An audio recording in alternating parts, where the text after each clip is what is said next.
part of our course, right? And here we will be talking about foundation of social science, right? Which is important and which paved the way for other discussion and debates in our course, right? And the reason is the reason why I start from these foundation of social science is because you need this, right? You need this foundation of social science, right, before you can talk in political in philosophy of science that leads to the kind of meta theoretical debates in the field of IR, right? And in the field of IR, and so we will look at this, how the influence of the philosophical debate in the philosophy of science shapes um, the meta theoretical debate in the field of IR. Right? We will look at it, but first, because I think that all of you did not study this subject from the beginning of your program, right? If you look at the curriculum, you don't have this subject on the curriculum, foundation of social science, and so I think you lack this kind of foundational knowledge about science, what is social science, and what is theories in this the nature of theory in this science and social science, right? And the conception of truth and reality in these branches of science, right? We know that in the science family we have two branches of science. We have social science or soft science, and we have the natural science or physical science or hard science, right? And some people use the word real science, but I don't prefer to use the word real science because it may imply some kind of fake science, which is quite which is quite illogical, right? We don't have fake science in here. And so here in this first part of our course, the introduction, we will look at the science family, and then we will start off from the definition of science. What is science, right? And then we look at basic assumption of science. We look at scientific approach to knowledge, right? And we will try to define what scientific knowledge is and what it entails. And then beside the scientific approach to knowledge, right, and scientific knowledge itself, the scientific methods, we will look at other approaches to knowledge, which are different from the scientific method or scientific knowledge, which include authoritarian modes, mystical modes, and rationalistic modes, right? Which are the three approaches to knowledge claim different from the scientific approach to knowledge. Then we will look at all of this. And then we narrow down the scope to social science, right? Which is one member of the science family, right? So what is social science? Can social science be scientific? And what is social scientific explanation? And what are the aims of social science, right? As compared to the natural or hard science, right? We here, as we know, you all know that in the social science branch, we have various subjects, right? Various fields. For example, economics, right? Philosophy, right? Political science and IR, history, philosophy, psychology, sociology, right? Literatures, arts, and so on, right? So these are the some of the field in the social sciences, right? Anthropology and cultural study and so on, right? So we have all of these, right? So as compared to the hard or natural science like biology, mathematics, physics, chemistry, neurology, right? And computer science and so on, right? So, and those are the field in the hard or natural science, right? So what is the nature of social science and what are the aims of social science as compared to the hard one, right? And what role do social scientists play, right? The social science is scientific discipline. What kinds of ideas, models, and theory that define the systematic connection between the social scientific explanation and the explanation in the hard science, as we can see in here, right? So we will look at some uh, basic types of social scientific explanation, like deductive and inductive reasoning or explanation, and the role of methodology in this. And we then look at the concept of paradigm in what Thomas Kuhn called scientific explanation, right? Scientific explanation. And the revolutionary science, again, the normal science, right? As Thomas Kuhn defined. Then the last part for our today discussion would be to look at some vocabulary or some important terminology that are necessary for our course here, for our subject matter here. So we will look at some vocabulary which you will always encounter throughout the course, and especially in your reading of the article in the books that I assign. You will always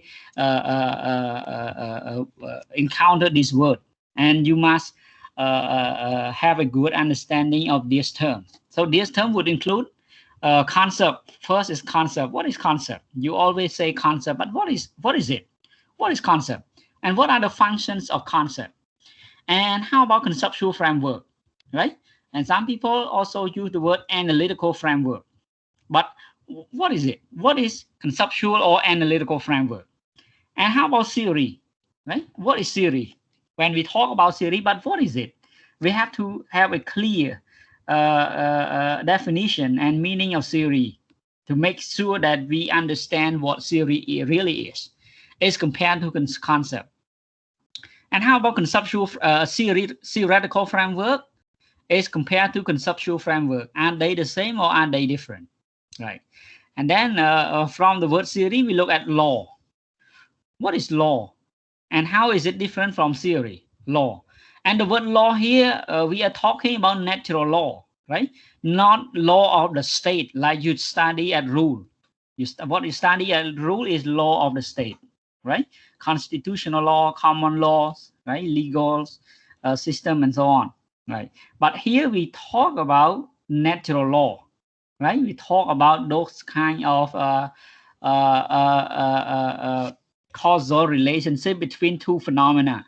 A causes B, B causes C, and so on, right? For example, laws of gravitation holds that any object with a mass will gravitate toward the center of the earth, right? So as long as an object has a mass, it will fall down to the center of the earth. This is laws of gravitation, right? Discovered by Isaac Newton, for example. Then after law, we look at hypothesis. What is hypothesis? How is it different from theory and law? You see, you always talk about hypothesis. What is that? And how is it different from law, from theory, right? And you see the explanation here. And how about model? How is it different from conceptual framework? Model here. You see, a model sometimes sound very similar or close to the word framework, the framework, and the theory itself as well. Then we will look at two models of research. Research model here by Karl Popper and Robert Merton, right? And then other concept or term that you will need is ontology and epistemology.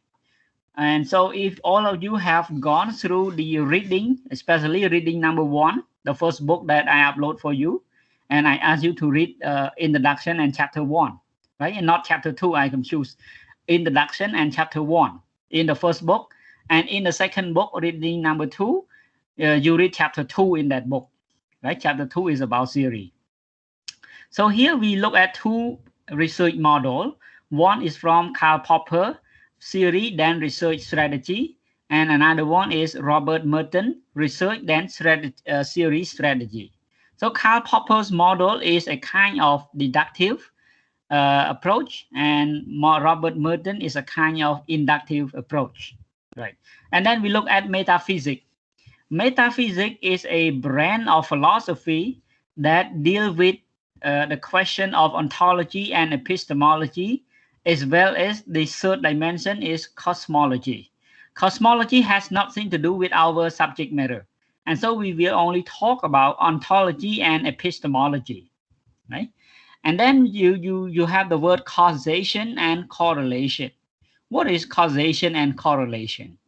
And the word paradigm, which Thomas Kuhn introduced, right, through what he called scientific revolution, the paradigm shift from one to another paradigm, right? And then discipline, the word discipline.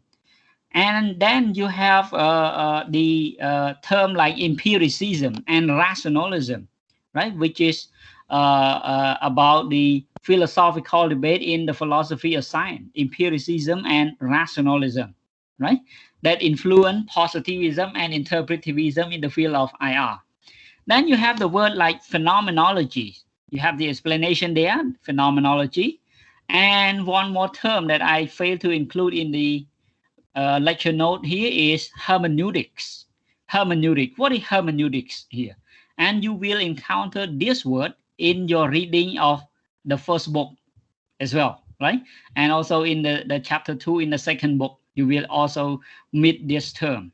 And thus, you must have a good understanding of this terminology and vocabulary first before you can digest the information and meaning in your reading article effectively. Otherwise, you will feel that you are lost. You don't know what the author is talking about. You are lost. And you will feel that the reading is quite difficult to understand because you lack background knowledge about this term. And this is the reason why my first lecture note provides you with this foundation of social science. And this is just introduction, right? We have a lot more to talk about philosophy of science here because philosophy of science is a field of study, right? It's a field of study as well. Okay, so that's it, right? For just a short introduction to what we are going to talk about, right? Today, and if you have any question on this, especially on my lecture notes, and also from your reading article, the first reading, the first book, chapter 1, introduction, and chapter 1, the second book, chapter 2, right? I ask you to read only this. But actually, I plan to have 5 reading. Reading number 3 and 4 and 5. I did not upload for you because I think the first 2 reading is enough because you got 2 books already. And this book will be important for our course because we will follow this book quite often. But you will get other reading material like journal article, conference papers, and online article later, right? That I will share on your Facebook group later. Okay, and so that's it. Okay, so now this is just a short introduction to what we are going to talk about. It's a kind of content, a brief content for you, and you may scan through this. And now let me check your name a little bit before I open up to your question. Right? If you have any question or you plan to have any question, yeah, please think about this on the way. Okay, so let me call your name a little bit. Right. So first is Saina, right? Yes, Saina here. Yes, I'm here, Joe. Yeah, and then Rithiri, right? Rithiri here. Yes, I'm here. Then Udom, right? Udom here. Then yeah, Mùi Vuột here. Then Sit Nan, right? Sit Nan here. Yes, like Then Chai Long, right? Chai Long here. Yeah. Yes, sir, I'm here, sir. Yeah. Okay. So Panya here. Yes, Yeah. here. Yeah. So Visa here, right? Yeah. Yes, And sir, yes. Darlene, right? Darlene also here. Yes, sure. Dane, right? Dane. Yeah. Ponyrod here, right? Yes, sir. Then Sim Boromai, right? Sim Boromai here. yes, like Yeah. Okay. And Suchita, right? Suchita Lee here. yes, teacher. Yeah. So one Pajita here. Yeah. One Pajita, right? One Pajita also this class as well, I think. Yeah. Okay. But not yet come yet. One Pajita. Then Chan Manirot, right? Chan Manirot here. Then Yes, Darija sir. also here. Prasati also Prasati, right? Prasati drop or what? I think yeah. Rose Prasati, right? Not drop, right? But not that here. Prasati. Okay, then Sraipik, right? Sraipik also here. Yes, Yeah. teacher. Then Mei Hui still in this class. Yeah, teacher, yes. Okay, and some Nang, right? Some song Yes, sir. here. Then Vitbol, right? Vitbol also Yes, uh, sir. Yes, yes, here, sir. right? You are still in your manhood, right? Yes, sir. Yes, sir. Okay, so I should address you by vulnerable, right? Vulnerable Yes, Vitbol, sorry, right? Vulnerable Vitbol, okay? And put Tiret, right? Put Tiret. yes, sir. Yes, I'm All here. right, yeah, put Tiret here, and then which mean, right? Yes, like. Yeah, which mean here, and Konitha, right? Here. Yes. Yeah, and Yes. Quang here. Uh, Yes. Rainy here. Yeah. Yes, teacher. Hua here. And Sun Hua here, yeah. And Sun Hua move out or what? I think Sun Hua move out, right? Move to other class. As No, I sir, remember. suppose stay here, sir. Or Check not. I move out, sir. Also, you remain in this class, right? Not move out. Sun Hua here, sir. Okay. Yeah, I confused with other. Yeah, because some student move from one class to another, right? So here and we mean here. Yes, teacher. We mean here and Sotmatay here, right? Sotmatay here and Rang Say here. Yes. Yeah, and Tida here. Yeah, Tida not. Yes, like I'm here. Yeah, and Viratbot, right? Viratbot is still here, right? Yes, teacher. Chandanit, right? Chandanit still in this class here. Yes, I'm here. Yeah. Supetna, right? Supetna here in this class, Yes, and like. yeah, and Satikun, right? Satikun here. Yes, sir. Yeah, and Kiriya, right? Kiriya also in this class. Yeah, sure, yeah, sure. Satsanit also here, and Senasa also in this class, and Yes, sir. last one Randavin, right? Randavin also in this I'm class. here too. I'm here, sir. Okay, so only so one Pajita and Prasati, right? Prasati not here yet, right? Two of them. Okay, so all right, so let's open up to our discussions, right, and also Q&A as well, right? Because I assume that you have read the assigned article, right, already, and you still have any problem, yeah, with the text. Then I may try to address. Okay, so I see in the chat room. Dom still, I don't get the meaning of normative approach. Explain, give example, right? I think that would be from the second article, right? But I confused because I should ask you to read only in the first reading or the first textbook. You should read only introduction and chapter 1, and then I confused to put chapter 2 because chapter 2 is in the second book. So the second book you read chapter 2, okay? But because you ask now, because normative theory or normative approach to IR deal with the question of right and wrong, good or bad, right? Should be or is, for example. That is all about normative approach, right? And so, for example, we ask about, for example, is just is war is just or what or unjust? For example, war. If you wage war against other state, can you morally justify the war? Because war always implies something violent, something bad, right? But can we have a just war? For example, is just war something that we can morally defend? For example, right? So normative approach to IR deal with the question of moral judgment, right? In international politics, diplomacy, and so on, right?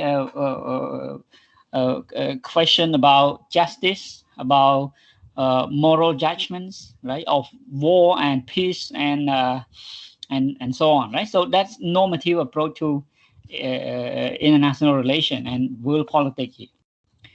Okay, so just a brief, right, Odam, because we will be talking about normative theory in chapters 5 or chapter 6, as in chapter 5 or 6.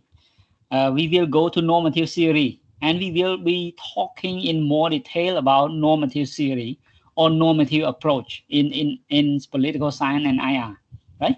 And this is actually inspired and influenced by moral philosophy, right? Moral philosophy. That means the question about right and wrong, good or bad, and how do we know what is right and what is wrong in our society? How do we define right and wrong, good or bad, black and white, for example? Okay. All right. So that's it, right, Dom? And we will go to that in more detail later on, right? Don't worry about this, right? And now I get Mei Hui questions. What is meta theory, right? Meta theory in short is theory about theory, meta theory, right? For example, the subject matter is theory itself. You take one theory to analyze the validity and reliability of the theory, the applicability of the theory, the usefulness of the theory, for example, and the relationship between the theory and reality, the theory and practice, for example. This is called meta theory. So in short, meta theory is theory about theory, right? The subject matter for our analysis in meta theory is not the problem in the real world, in the real society out there, but the theory itself, right? For example, we think about realist theory, we think about constructivist theory, we think about mainstream IR theory, again, interpretivist IR theory. And so the discussion of this theory is called meta-theoretical debates, right? Meta-theoretical debates. And so this is called meta theory. In the first chapter in your first book, textbook or reading, you will be reading about meta-theoretical debates in IR, which you will be reading about 4 meta-theoretical debates in IR that define the field of IR, right? So that is meta theory or meta-theoretical debate. The debate about which theory are valid, which theory we should follow and use in order to guide our thinking and analysis of world politics and international relations. And this is called meta-theoretical debates, right? And so if you have finished that article, I think you can make sense of what I mean by meta theory here. Okay, I think. And after this class, I will upload one more lecture note on your Google Classroom. And that lecture note will be about these meta theoretical debates, right? In IR and also in the field of the field of philosophy or science. And so we will look at the philosophical debate in philosophy or science first, and then we narrow down the scope to the meta-theoretical debate in IR, which is influenced by philosophy or science debate. That's it, right? Minh Hui for this. And so you will get another lecture note which deal with that. And we will talk about that in more detail later on. But today, just introduction and foundation of social science, right? So just try to understand those vocabulary and terminology, the nature of science and social science, right? And the various approaches to knowledge claim. And this is enough for today, right? But next week, we will spend one more week on these, right? From today until Monday next week, when we meet again. We will be talking about meta theory again, right? So I spent 3 weeks for this foundation of social science, meta theoretical debate in IR and social science. Because why? Because I think that we should have a solid foundation first before we can build a very tall building. We need solid foundation. So you need to understand all of this first before we go to the critical series in our course. Right. And that's it, right? Minh Hoi, what I can share with you in here. Okay, so Radawin, what does John Rawls mean by original position? John Rawls here, I think what Radawin asked about here is something to deal with the normative theory as well, and also the John Rawls theory of justice, right, in his book. But let me give you a brief look at what he mean by this, right? Because this has nothing to do with our topic matter here. The original position here refer to the rational choice theory when people have to make decision before they have anything else, right? Before they have anything else. So, for example, before you know that you are someone, you hold this position of power, or you have this material in your hand, what kinds of decision you make, right? What kind of decision you make from the first place? If you don't know what you are going to be, right? If you don't know what position you are now, if you don't know, if you didn't know who you are in relation to other, your family background, right, and so on. So from that position, what kinds of decision making you will make, you will have, right, in terms of that. And John Rawls argued that the from the original position, people will opt for freedom and justice. Everyone will opt for freedom and justice, right? This is our original position, right? And so John Rawls, starting from the original position, would try to argue his theory of justice, defend his theory of justice, that everyone from that rational choice standpoint will opt for what suit them the most, right? And so we make decision in regard to the kinds of consequentialism, consequentiality, and the benefit, especially the benefit that we will get, right? But at the original position, when we didn't know anything about our status, our position, our power, privilege, and material well-being, then we will make that kind of original decision making, right?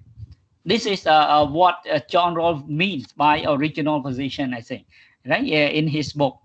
Here, when we go to this series, then we will talk about this more, right? John Rawls. But just a brief look at what you asked, Radawin here. Okay, right. Okay, page down late, right? Page down late. All right, all right. Okay, so one more question that Danae raised is important as well, right? And I will answer a few more questions, right, before we can put off from our interaction here. So the next question, what is the difference between positivism and post-positivism, right? That is the question, right, from Danae. And in order to understand this, we need to look back to the debate in philosophy or science between empiricism and rationalism. That means between empiricists and rationalists. They debate over the question of truth, of reality, of true knowledge, right? And so for the empiricists, true knowledge, human knowledge is derived from sensory experiences. So the empiricists always insist that and argue that human knowledge, human being can gain knowledge only through sensory experiences. So what goes beyond our sensory experience cannot be claimed to be true knowledge, only imagination or utopianism. So the empiricists need to need everything to be able to be verified with the real existence in the real world, right? And so that is what they mean by sensory experience. Human beings have 5 senses. You see, the sense of hearing, the sense of seeing, the sense of tasting, the sense of smelling, and the sense of touching. So through these 5 senses, we gain the information from the outside world out there, and we digest the information through our nervous system, and our brain is the central processing unit, CPU, will give back the information and tell us how to react to the information in the outside world. We gain our knowledge through this sensory experience based on the empiricists. Then the empiricists make the central argument that all kinds of human knowledge must be derived from sensory experience, right? And so how about the idea about God, the idea about the soul, ghosts, for example, where we cannot have a direct experience with that, but we only talk about that? The empiricists would say that is not about true knowledge, right? They cannot accept this form of argument or idea to be true knowledge, right? Only when we can have direct experience with it that we claim it to be true. The empiricism. Again, this stand opposition of the empiricists is the rationalists. The rationalists argue that human beings can gain knowledge not only through their sensory experience, but also through their rationality or reason. Human mind should not be underestimated. Human mind is not that limited as the empiricists think. And so the rationalists accuse the empiricists that they undermine human mind. Human mind is more powerful than that. That we can imagine something, even if we cannot have direct experience with it, but the mind can imagine something that is greater than that, and that might become true. Okay, and we can give reason to what we think to be true and logical, even if we cannot find direct experience with it. For example, reasoning in geometry, for example, in philosophical reasoning, right? Even if you cannot see it by your eye and hear it by your ear, but you think that it is true, right? It is true. And so this is our reasoning ability, which define us from other kinds of animal in this animal kingdom, right? Human being, human mind. And so rationalism make the central argument that human can gain knowledge not only through sensory experience, but also through reasoning. And then comes the word rationalism or rationality, reasoning ability. Okay, and these philosophical debates, right, in the field of philosophy or science, and influence the paradigm in the field of political science and IR. Then the positivist group is influenced by the empiricist group, right? The positivist is actually one group among the empiricists that defend the idea that human knowledge should be derived from sensory experience. Human knowledge or all form of knowledge claim to be true as long as it can be verified with real experience in the real world out there. The positivists make this kind of claim that all scientific, all form of knowledge claim that considered to be true and scientific must follow scientific method. The positivists defend this idea, right? They follow the empiricist school, empiricist paradigm. They also extend it to the research program. That if you want to claim something to be true, a true knowledge claim, you must verify them with real experience out there. And so the positivists will not accept any claim without verification with the real experience out there. The positivist research program would require you to go to the field work, collect enough data, and to study the pattern of the data to find regularity, generalization, to build a theory and the general laws, for example, before you claim it to be true. So the research methodology class that you study is dominated by the positivists. Positivism became the dominant paradigm from the 1960s, especially in the US, right? And then from the 1960s onward, positivism became the dominant paradigm in various universities around in the West and also later on around the world. Positivism dominates research program in all fields, right? In not just in the natural science but also in the social science. Political science and AI are also dominated by positivism. The research methodology subject that you study is dominated by positivism. They require you to verify your theory, your conceptual frame, hypothesis with the real data in the real world out there. And that is why they require you to go to the field work, collect the data, study the data, confirm your hypothesis, and make generalization and build a theory. Right? This is positivism. So the central claim of positivism is that science must be based on scientific explanation, right? Some basic assumption of positivism is this kind of thing, right? This kind of thing. First is positivists think that science must be focused on systematic observation, right? And your systematic observation and your hypothesis, research question, and so on. Second, positivists think that there need to be sufficient empirical data in the real world out there to reveal regularity that are indicative of the operation of the general laws or theory, right? So they need to verify this, right? So your knowledge claim must be verifiable and also falsifiable with the real empirical data in the real world out there. Number three, positivists put no focus on unobservable reality, right? The reality that cannot be observed. For example, non-observable such as discourses and social structure and so on.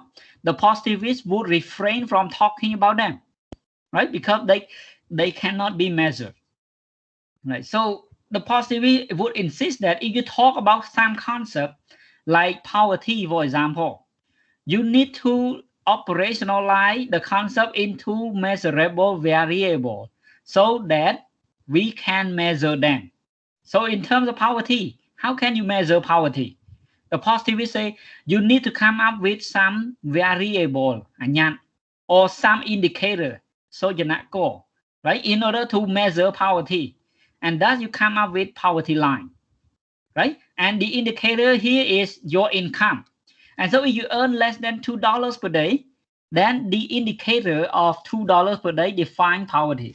You are poor. You live less than $2 per day, right? So you are under poverty line. Then the post-positivist, or in your textbook, you may have the word interpretivist or reflectivist based on Robert Cohen. He used the word reflectivist, right? And these are the same, right? Interpretivist or reflectivist, right? Or the post-positivist.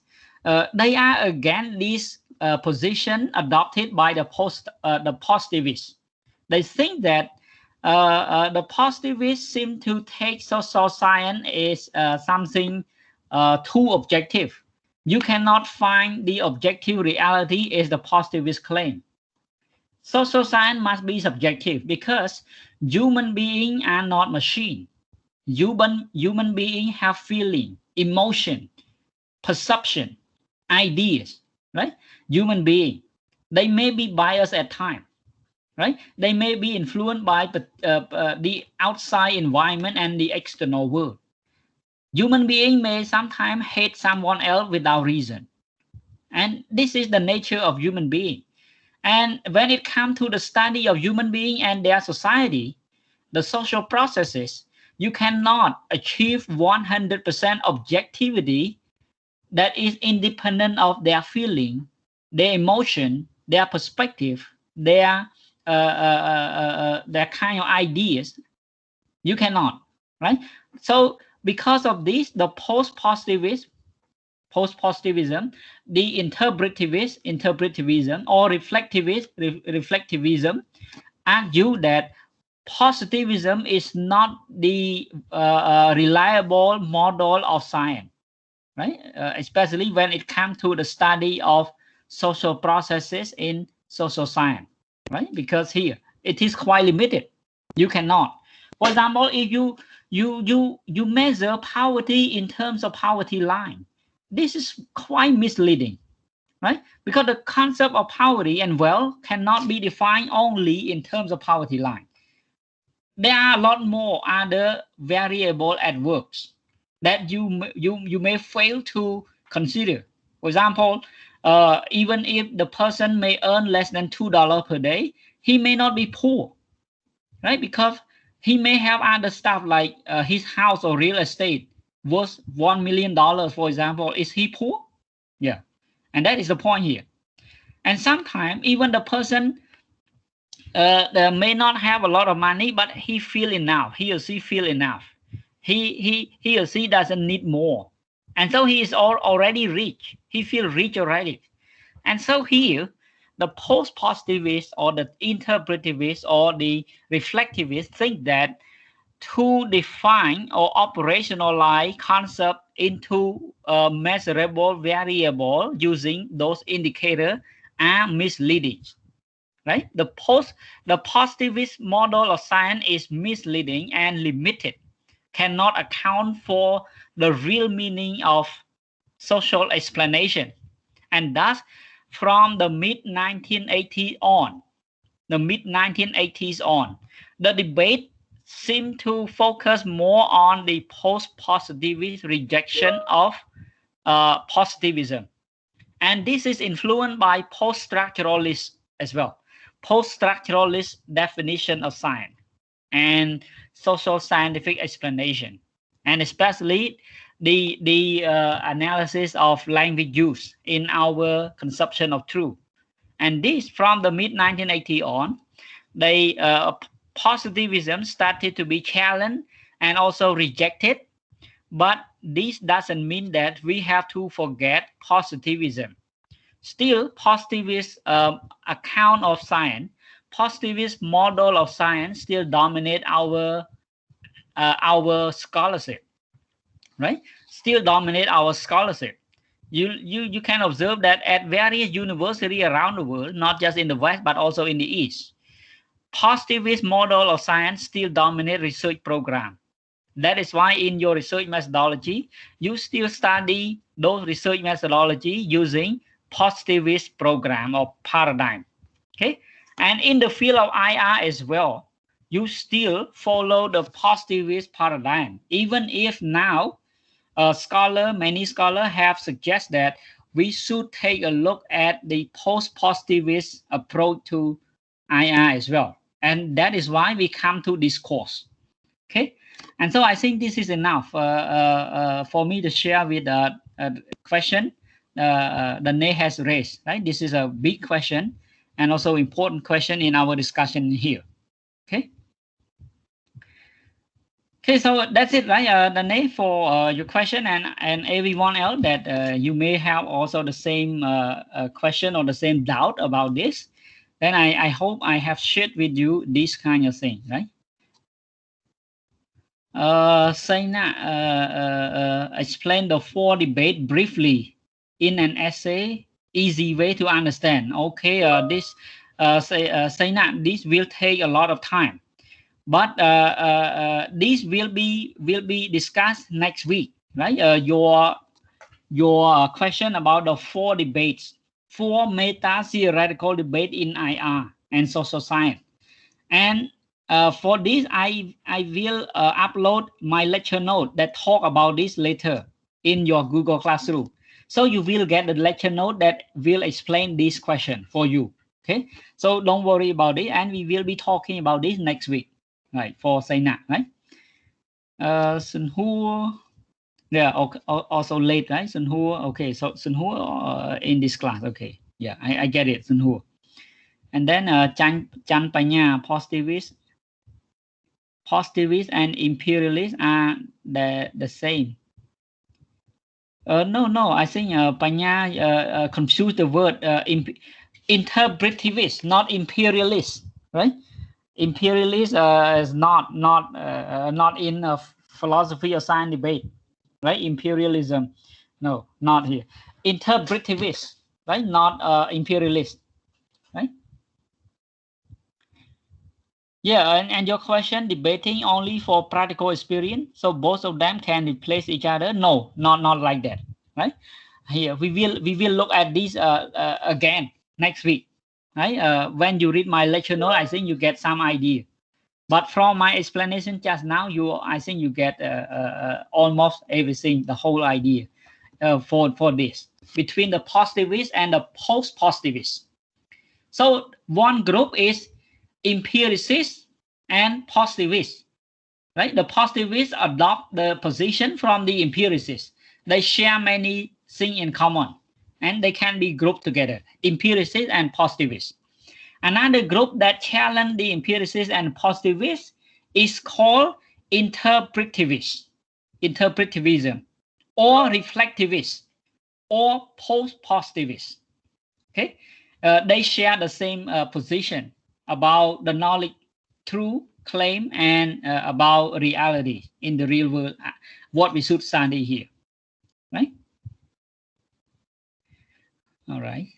So, what is behaviorism in terms of IR? Actually, behaviorism, right, was a field, is a field in psychology, right? Especially behaviorist psychology became dominant, especially from the 1940s on. And some psychologists, which are famous for their theoretical development in behaviorism, include, for example, B.F. Skinner, Ivan Pavlov, which received a Nobel Prize for his experiment, right, about human reflexivity and so on, behaviorism, right? And Carl Jung, for example, many more. If you study psychology, I think you always hear about this famous name, behaviorist psychologists, right? B.F. Skinner, Ivan Pavlov, and Carl Jung, and so on, right? Many more. And so they are the one who influence behaviorism in social science, right? So here in IR, we take behaviorism to the idea that the structure in international politics may regulate the behavior of actor in world politics. So the structure of international politics may shape the behavior, right? Behaviorism may influence constructivist school to a great extent, because constructivists think that the actors in world politics construct their own understanding of the world, right? And in return, they may be influenced and shaped by the system itself. Behaviorism in IR is this kind of idea, right? And so you look at, for example, Kenneth Wall theory of the structure of international politics in his theory, right? Like the neo-realist group, they are influenced by this kind of idea. They analyze the structure in world politics and international relations, and they conclude how this structure shape the behavior of state, right? And force state to behave in particular way, right? And that is what we will talk about later in our course, especially when we discuss critical theory and constructivism. But I think you study constructivism already, so we will not focus on constructivism again, but we include constructivism in the critical IR series as well. Okay, so that's it, Panya, what I can share. So behaviorism is influenced from the field of psychology, and later on it dominates some field in social science like political science and IR as well, right? Behaviorist research program and behaviorist perspective would influence to a great deal about this, the study of behavior of human being as well as behavior state. Okay. Right. Okay, so I will take one more question and the last question, which is important question from Minh Hui about ontology and epistemology. Okay. So because you will always encounter and use this word a lot in your reading and in the reading that will come soon for other chapters. So throughout the course, you will hear the word ontology and epistemology. But what is it? This is the brand of metaphysics, right? In metaphysics, we have three main area. One is ontology, two is epistemology, and three is cosmology. What is metaphysics? Metaphysics is a brand of psychology that deal with the question of ontology, epistemology, and cosmology. So first, what is ontology? Ontology is the study of being, the study of existence, and the study of the nature of things. Ontology asks questions about what has real existence, what there is in this world, right? What there is in this world, what is there out there in the world, right? So ontology deal with this kind of question. In our everyday life, we will ask a lot of ontological questions. For example, about ghosts, right? Is it real, right? How about the soul, spirit? How about the idea about God? Do God exist? Do God has real existence? For example, how about our soul? Is it real? Where is it?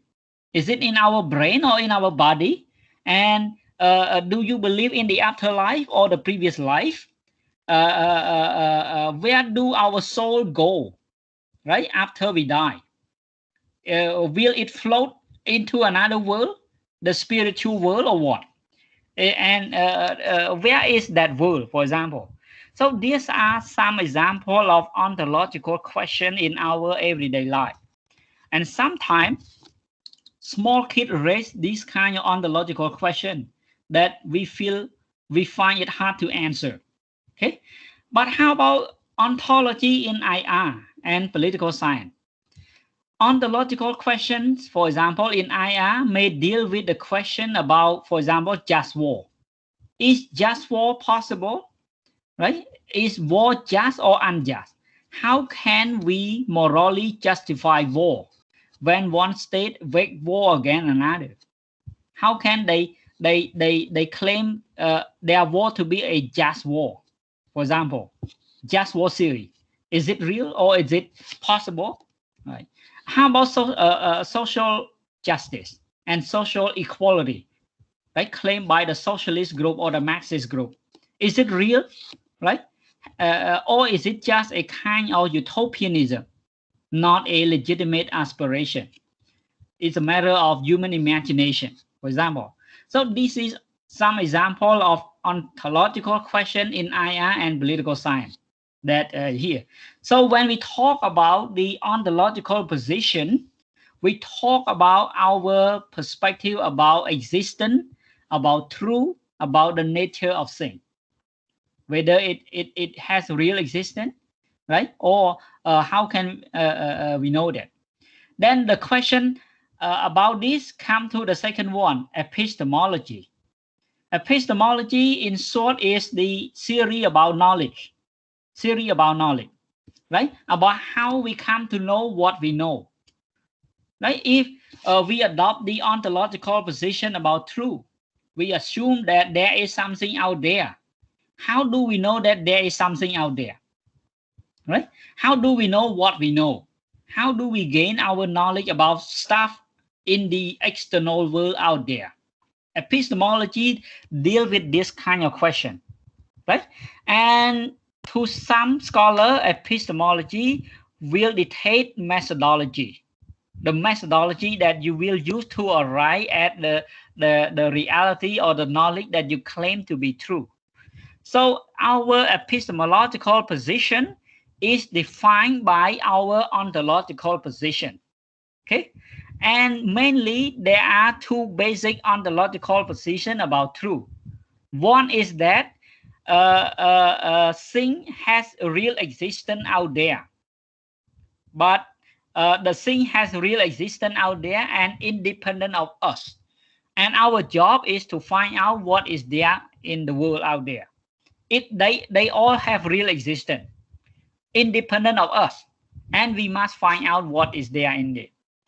Another ontological position is that thing cannot have real existence independent of us. It is we human beings that describe the existence of things in the external world out there using our language. So our language is the means of communication about the real existence or the truth out there. Without it, we have no real existence in this world. You see? And so the real existence of things is only embedded in our language. And in order to find the truth and reality in the external world out there, just look at the component in the language we use. Right? And so this is another ontological position about truth. These two basic ontological positions would define different epistemological position and methodology. Right? Would define different position in epistemology and methodology that we use to arrive at that truth or to achieve the true knowledge claim. Okay, and so here we will always hear these two terms, ontology and epistemology, and also methodology in our course for this semester, right? In our course for this semester. And so we will discuss all of this later. Okay, and next week we will continue with this. Close that. We will continue with this. Okay, so this is, I think, the last question that I will answer, right? And for which mean question, I already talked about this a little bit. But next week we will be talking about meta theory again, and so I will talk more about meta theory later on, right? Which mean for next week. Okay, so for now I think it's time to have a break, and you may spend the rest of the time to read the assigned article and the book that I assigned for you. So again, the first reading, first book, introduction and chapter 1, and the second reading, second book, chapter 2. Please read all of this and go through my lecture note a little bit as well. I will upload one more lecture note on this part that talk about meta-theoretical debate in IR. And we will be talking about this again next week. So thank you for joining and the question, and see you next week again. And please come to join this channel and classroom again, right? Because we will remain in this part of the course, right, for next week as well.